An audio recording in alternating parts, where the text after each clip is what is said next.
Welcome everybody to Spirituality Adventures. We are doing a First Friday release. This is a Fred Loves KC. And one of the things all of you know about me is that I love to bicycle. So cycling is one of my, I call it a serious hobby. And so I get asked a lot, what is your favorite bicycle shop? I get people ask me all the time where to go for a bicycle shop. So I thought I'd start with my favorite and only bicycle shop that I go to in Kansas City, and that is Cycle City. And I am here today with the owner, Joe Fox. And thank you, Joe, for joining us. Absolutely, yeah. Thank you for having me. Yeah, this is awesome. So Joe and I have known each other quite a long while, and I'm going to have Joe tell his story about what he remembers of meeting me. All right. And maybe some of our early cycling together and experiences together. Yeah. It's probably been, I think we figured out about 16 years since we met, and initially met riding and racing on the road. So that was a type of discipline that obviously we were both interested in. It was probably the most popular discipline in Kansas City at the time, was road racing, or criterium racing was the big thing that we both did. I was still in school at KU at the time, and we had a collegiate, kind of club team. So, a handful of us that raced there kind of interacted with other club riders from the Kansas City area, and Fred was one of them. You were with Cowtown probably at the time. Yeah, Cowtown. So a handful of mutual friends, guys that you were racing with, and guys that I was racing with, and that was probably our first interaction. I'm guessing was a spring fling. Would be my guess. Out in Lawrence, maybe some local, tour Kansas City or local crit or something like that. Right. So we both kind of came into the ranks and up through the ranks at the same time. Yeah. So here's my big question. I actually don't know the answer. Did I ever beat you in a crit? Probably. I would think. We were both pretty novice at the time. Yeah. That is a good question. I would imagine so. I'm sure there's something in there that you definitely had a higher finish in a race. I was racing pretty good in spring fling, and when we first met, I was about when I was in my best shape. Yeah. But then I kind of started tapering off, and then you started going crazy. There came a point when I couldn't even stay on your wheel at some point. But we all go through those. Anyway. Yeah. So. I remember somebody had given me an old Cannondale touring frame, just gave it to me for free. I went out and rode it a few times on the road, and I noticed there were some people that just went flying by me, right? Yeah. So I thought, I got to figure out how to get this bike go faster. And I remember bringing it in to, what was it called back when it was on Prairie Cycle City? Road? Cycle City was the name of it, And I think Ryan Halloran was working. Halloran would have been working there. And I said, how do I get this bike to go faster? And he looked at me and he says, well, maybe you need to get faster. Yeah, there's definitely two ways. The bike has a big part, but the motor or the rider is the bigger part. We did actually put, different wheels and, beefed it up a little bit. And I got to where I could almost hang, but then I get dropped, and I found out that my bike was like 25 pounds even souped up. Yeah. And everybody else that I was trying to stay with were on 16-pound bikes, right? It makes a big difference. So finally, when I went to a 16-pound bike, a Cannondale road bike, all of a sudden I was hanging. Yeah. It was kind of cool. Yeah. Let's see. What year did you guys start Cycle City? 04, April of 04. And you were a KU student when you started? I was still a KU student at the time. We had a partner here at the shop, and we kind of got it going and had two good service managers, Ryan and Gene, who helped us. And Gene and Ryan are both still helping out part-time. That's amazing. Both still here, almost 17 years later. Yeah, 17 years later. You started out doing criteriums mostly, some road races, and you were on the KU squad. Yep. Was Brian Jensen on that squad as well, or he was outgoing as I was incoming? Okay. Him and Adam Mills, and we had a little bit of overlap with a couple of those guys. Yeah. Steve Schneller, there were some stronger riders in those at that. Some names that the cycling audience would know, the competitive cycling audience would know. Yeah. And then after KU, did you jump into the shop full time at that point? I did, yeah. So it was, I guess, spring of '05 is when I really started Okay, all right, gosh, yeah.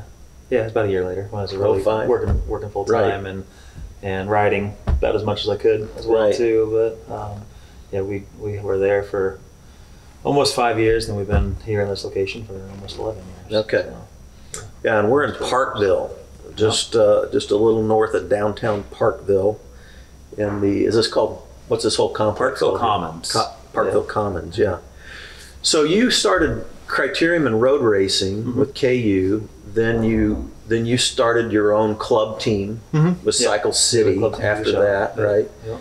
And you did road races and criteriums. Why don't you explain to people the difference between a road race and criterium? Sure. Yeah. A road race is generally one is a longer event. It can be anywhere from 30 to 60, 70 miles out on the open roads. So not necessarily with traffic, but you kind of a rolling road event through just natural road terrain. So a criterium is shorter lapped courses. They're usually give or take a mile, and you'll race for time. Oftentimes you'll race 40 minutes or 50 minutes, and it's basically the most number of laps that you can do in that time period. So criterium is a lot faster paced, a lot more aggressive. Generally oftentimes come down to a sprint finish, with multiple riders or the whole bunch sprinting at the end. There's just definitely a more thrilling event, I think. So they're more fun to watch. They're very More crashes. Tear up all my nice bikes. Yeah, definitely more crashes. A lot more spectator friendly. I prefer criteriums personally, but you get to a certain level and that you gotta just have it or you don't. Yeah, the fastest crit that I ever did was out in St. Louis on Lafayette Square. Yeah, I believe under that. the lights. It's a flat, big square course. Yeah. And I averaged 28 and a half miles an hour on one crit, which was the fastest I'd ever done. And I think we sprinted up to close to 40 on that finish, crazy stuff. So you kind of went from from road races and criteriums, then you kind of started changing up your racing. Yeah, I evolved. Actually, mountain biking was what got me into originally. I started riding mountain bikes. Around 2000, I guess, and then that kind of got me into road. Did you do mountain bike races? I did. My very first bike race was God's Country over in Lawrence. Okay. Old Chris Locke race. Yeah. So, probably 01, maybe 02. Okay. But I didn't really stick with. I just did it for fun. I had a buddy in high school. Right. We rode together, and then raced a little bit of mountain bike through KU, and mostly road stuff, and then kind of got back into mountain biking. I put my name in the hat, for Leadville 100, because I raced it in 06, I think. This is a huge race, hard to get into. Yeah, especially now. Lance Armstrong has done it. Yeah, Floyd Landis has done it, right? All kinds of some big names out there for sure. So raced it, and then that kind of continued to evolve into more off-road stuff. A lot of gravel racing, a lot of ultra and distance events, both on and off-road, really. Yeah. So anything at the time, it was the longer the better for me, was what suited me. Yeah, so I went from road and criteriums to I did a few cross races. Yeah. Where you have to mount and dismount a cross bike, which is a hybrid bike, similar to a gravel bike. Yep. And then I went from there to gravel racing, and then I went from gravel racing, and finally Scott Rogers got me into mountain biking. Yeah. So like my first mountain bike race was BT Epic, which was that's a good first one. Tough one to start, man. Yeah, 50 miles and tough trails. 50 plus, and it kicked my butt, man. Some big climbs in there too. But anyway, but you tell people a little bit. You have done some incredible endurance events. A long way. Like this dude is superhuman endurance guy. I feel like it's a lifetime ago. Probably the big one that kind of got me going into it was Dirty Kansas. It's kind of the granddaddy of all gravel events. It's a 200-mile gravel race. It started in Emporia, Kansas. In the Flint Hills. In Flint Hills. I think this is... I finished it 3 times. Finished it 3 times. You've done it. I finished it 10. 10 finishes. Plus you've done the 350. Yep, took third of the 350. And gosh, 3 years ago now. Yeah, this is elite air right here. It was a long 350 miles on a bike is a long time to be pedaling a bike. Some people have said that the DK 200 is one of the toughest one-day for sure bike events in the world. Yeah, I'd say so. Like even compared with the one-day classics in Europe, except. And the only reason why it might compare is because you have to run your own support. Yeah. You don't have support vehicles. Yeah, but the terrain, the terrain is just as challenging as you're going to see in France or Italy. There's so many pros that come over for this now because it's, what they're racing 130, 140 miles over there with support cars and teams and everything. Now they're adding another 70, 80 miles to it and racing it more or less by themselves or with 2 or 3 other riders. It's cool to see what the pointy end of that race looks like these days. Totally different. I remember one year I beat Chris Carmichael in the DK 200, which used to be Lance Armstrong's coach. And then one year I raced it. What's the German dude that did Jens Voigt? Jens Voigt. Yeah, I raced it with Jens Voigt one year. Pretty crazy. Probably arguably one of the best cyclists ever. Just for longevity. The dude just raced at such a high level for so many years. So then the 200 went to, they added a 350. So you start in the morning, a day and a half. Evening, you start afternoon. Like a day and a half before. Yeah, the day before. The 200. And you go all night. length. Yeah. And all the next day. Night. You don't stop. Yeah. 350 miles. Yeah, it took me 26 and a half hours. 26 and a half hours took third. But then you did something even crazier than that. Yeah. Did a race called the Tour Divide. Divide. It's an off-road mountain bike style race that starts in Banff, Alberta, Canada. So it's about 250 miles north of the U.S.-Canadian border, north of Montana, or the little Idaho, little long part of Idaho. Ways up there. It's all down the Rocky Mountains, and you race from there to Mexico, so almost 2,800 miles. And this is completely self-supportive, so no friends, no team, no outside support. Did you guys hear that? You start in Canada and you end in Mexico, and you ride the divide, which the Continental Divide. Basically, you stay on that. For 2,800 miles, and you sleep as little as possible and race as much as possible. Sleep. I didn't even carry a tent. Slept in a bivvy, a ground sack, basically, and a sleeping bag. And how many days did that take you? 17 days, 2 hours and 35 minutes. There's other people that do this that take over a month. To do it. Yeah. My next time, I want to tour it. I want to do it for fun. I want to do it and enjoy it. And I'd like to do it with you. I'd love that. That'd be fun. But you'd have to adjust your speed drastically. It'd be awesome. It'd be awesome. 100 miles a day. But how many people started that race? A few hundred. Yeah. And there's some really elite endurance athletes in there. The year I finished, I finished seventh. Seventh with some of the top elite endurance athletes in the world. Yeah, the year I did it, the record was smashed. It's like it opened up that year. It's like when DK started getting big. Eventually, that 12-hour mark is not even a thing. So Jensen did this 10:30 or something that one year. For this, the 15-day mark was kind of what we thought was unheard of, and it's crazy. There's a cool documentary called Ride the Divide that if you haven't seen it. Yeah, I've seen it. Definitely check it out. So during that they were chasing the record the entire time. At the time, the record was 19 days, and we had 10 of us that went faster than that. That's amazing. It's amazing. A cool event. Just one of those that just, I don't know, it just changes your outlook on everything, and it's neat to see that part of the U.S. that you really can't even drive much of it. Right. At such a slow pace. Yeah.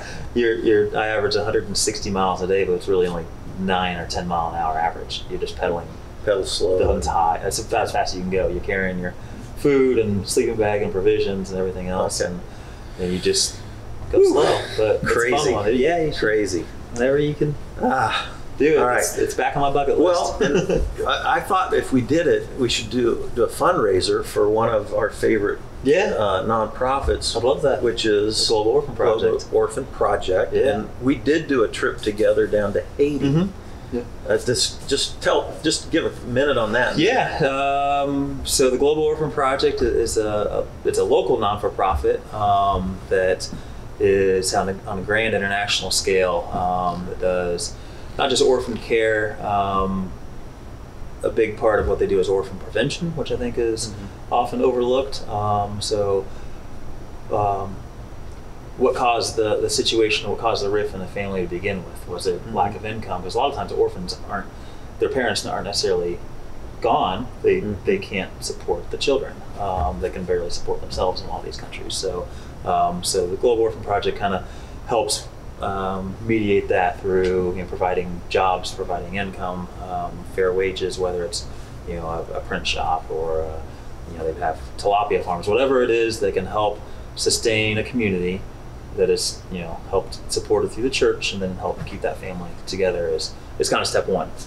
Step two is orphan care and prevention as well too. So and education, absolutely. Yeah. There's pass-through programs that help kids domestically and internationally as they age out of the program. Right. So very, very neat organization. I actually had coffee with Ivy a couple weeks ago in Chattanooga, and just reached out to him on a whim and was able to meet up with him real briefly one morning. And so we had a cool marketing guy at Global Orphan that was also a cyclist. That's kind of how it happened. I'm into cycling, was partnered with Global Orphan, and then a mutual friend of ours was also into cycling, was the marketing guy.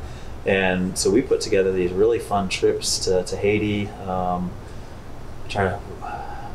think we did 3 bike rides in Haiti, and then did 2 in Uganda.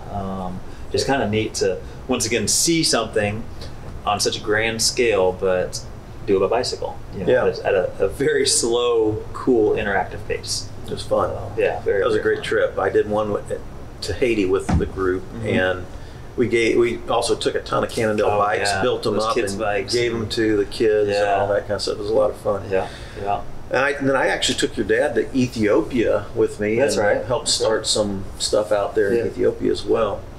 Well, let's go to the audience now. People are always ask me, hey, where do I go to get a bike, and what kind of bike should I get?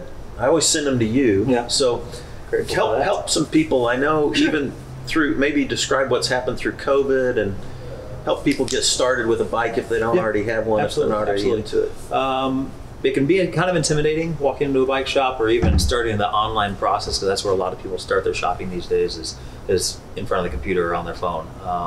There's a lot out there, and I would say first and foremost, you're shopping for a relationship with a shop, or you're shopping for a shop is the big thing. So you could walk into here or one of the other dozen shops in Kansas City area and get a good, capable bike. Hopefully you have someone that'll help you outfit it, but there's a lot more that goes to it. And if someone walks in the door and they think they're looking for a certain type of bike, asking those questions and having someone on the other end be able to answer those questions and tell you, or help instruct you or guide you to the right type of bike, because there's so many offerings out there. Some people just want to get out and ride for leisure, ride for fun, ride with their family. A guy might want to race with his buddies, whatever it is. A good shop can help point you to the direction of that bike. And you don't have to break the bank. We talked about this a little bit ago. Almost rather a person spend a little bit less. Buy a entry-level bike, spend $500, even buy a used bike, instead of buying the $2,000 bike that you may or may not ride. Find out what works for you. Something obviously that meets your budget, but the type of riding that you want to do can evolve and change as well too. So find a bike that fits you well, that works for you, and a shop that can help cater to that, I think, is the most important thing. So. It's great. So the thing about Cycle City, it's a full service shop. So you could pull an old bike out and get it fixed here. You can come in and sometimes buy a used bike. Yep. And then there's a pretty good inventory here of brand new bikes. Right now there is, now I know in COVID, they were flying out the door because everybody's trying to get outside. Major challenges over the last, I guess, almost 11 months now. Right now we have a good selection of bikes. Racks are pretty well full. We don't have a lot of extra inventory in the back, but for the most part, if you walked in looking for a bike for you or your family, we could most likely outfit you. 6 months ago, that probably wouldn't have been the option. This summer, we had almost empty shelves for several months, unfortunately. So kids' bikes and hybrids were probably the two, I guess mountain bikes were probably they were all challenging. So right now we have a great selection of kids' bikes, great selection of hybrids, which are really what most people should gravitate toward. It's a bike that can get you down a paved trail or a crushed gravel trail. There's a lot of trail systems in the Kansas City area that can be explored by bike, and a hybrid's a good option for that, and oftentimes the lowest price point as well too, which is good. But yeah, the inventory issues over the last year have been pretty challenging. Bikes are coming in. Parts are always a challenge. Tires, tubes, chains, brake pads, the little things that after doing this for so long, you almost take advantage of, but you don't really think that we might be able to work on your bike, but we might not have a chain that fits your bike. So we're trying to adapt to that as best we can. But yeah, we're doing the best we can considering the situation. So. People ask me a lot because they know I'm a cyclist, and so one of the things I find that people don't understand is that there's actually sizes of bikes. Yeah. Like you can come in here and actually get fit for a bike, which is very important. Makes a big difference over the long haul, that you have the right fit. It'll matter with your knees and your body and your positioning, your comfort level, all that. It really does go a long way. I think the other thing is people don't realize that there's several different kinds of bikes. So you've got mountain bikes, you've got hybrid bikes, you've got gravel bikes, you've got road bikes, and then e-bikes. Yeah, we've got a decent selection of e-bikes. E-bikes are going, and that's really hot now definitely too. Growing, so it allows that customer that may or may not be able to ride at a level of capability that they would like to, or they want to ride with a spouse or a group that is able to ride longer, and they just don't have the ability to do so yet. That's the cool thing, is that e-bike can kind of allow a rider to grow with the bike as well too. But sizing's a big thing for sure. So I'm 6'3". My son, I just finally got him a good mountain bike that we've been having a hard time finding one for a while. He's 5 foot tall. He's on a small adult bike, whereas I would be on an extra large adult bike. So that obviously the discrepancy there is huge. But it's to be able to walk in and have someone help you find the size that is proper for you, because it really does make a difference, in comfort and fit and the ride quality and the enjoyment of it. So if you don't enjoy what you're riding, you're not going to want to spend as much time on it. So. Yeah, it's fun. When I travel with people, we'll usually rent bikes a few times a day. Yeah. I mean, not a day, a few times a week. And I'm the cyclist, and other people aren't. They'll rent e-bikes. I get a regular bike, and they can absolutely crush me up the hills. It's crazy. They're just laughing at me. And so that's a little tip for all of you. If you want to get an e-bike, you can hang with just about anybody. For sure. I had one guy who was riding with me up a mountain on an e-bike, and he couldn't figure out why he was beating me, because he knew I was pretty good. And I said, well, let me explain to you how much wattage an e-bike puts out versus a human body. Anyway, also price ranges. Give people what's kind of the bottom level, bike price range, and then what is it like? Give us what it goes up to. Sure. Yeah. As far as a new bike, adult bikes, we're going to start around $450 in most categories, hybrid and mountain bike. So usually that $500 threshold will get you in and out the door as far as for a starter bike. So road bikes are going to start a little bit more. Traditional road bike, one of the main things is the shifters and brake levers are all integrated. So there's just a lot more mechanism, a lot more moving parts to a traditional road bike, and they're going to start about $800, maybe $900 for a good road bike or gravel bike. As far as what they can get up to, we just took a deposit on a bike, and unfortunately won't see it for several months. But on a Moots, a handmade titanium frame out of Steamboat Springs, right at 9,000. 9,10, yeah. They can definitely get up there for sure. So we have a couple $6,000 bikes, mountain bikes. Finally have some good higher end mountain bikes. So that's been a big thing this year. So I have a couple in stock right now, which is good. So great. But they can range. People are always a little shocked when they hear how much you can spend on a bike. I used to have people come in and say, I bet you spent a lot on a bike, like $500. Yeah. Yeah, it's all about perspective. Yeah. We'll Yeah. anyway. Yeah. So that's a great. So the other cool thing is that this shop has all the other stuff that you're going to need. Yeah. Like if you're doing long rides, the kind of fueling that you do with food. So all the kind of fueling that Joe and I use on long endurance races is in the shop. Yeah. You've got helmets, you got shoes, you got clothing, you got gloves, all the different accessories that you need. There's a lot to it. The barrier of entry can be challenging. And like I said, it can be overwhelming. It's probably the biggest thing. But the nice part is once you're set, you're not going to be paying monthly fees or dues or anything to go to the gym. It's just nice to be able to get outdoors and enjoy what you want to do. Kind of on your time is the big thing. And there's a lot of people that have a lot of extra time right now. So folks that are working from home or whatever the situation is. Yeah. And I'm an advocate because it's like therapy for me to ride a bike. Yeah. I mean, not only does it bring out that childlike wonder and love of the world, but I can see a lot of the world. There's something about literally it helps my mental health. Yeah, like the endorphins. Yeah. I do it by myself, there's benefit, but when I do it with the community of people that you can get to know, some of my best friends are cyclists now and all that kind of stuff. Great community. Great for sure. community. Yeah. So thanks for your service to the Kansas City area through Cycle City and through your nonprofit work as well. Yeah, I love it. All right. Very good. Well, thanks everybody. Thanks for joining in. Cycle City, come check it out.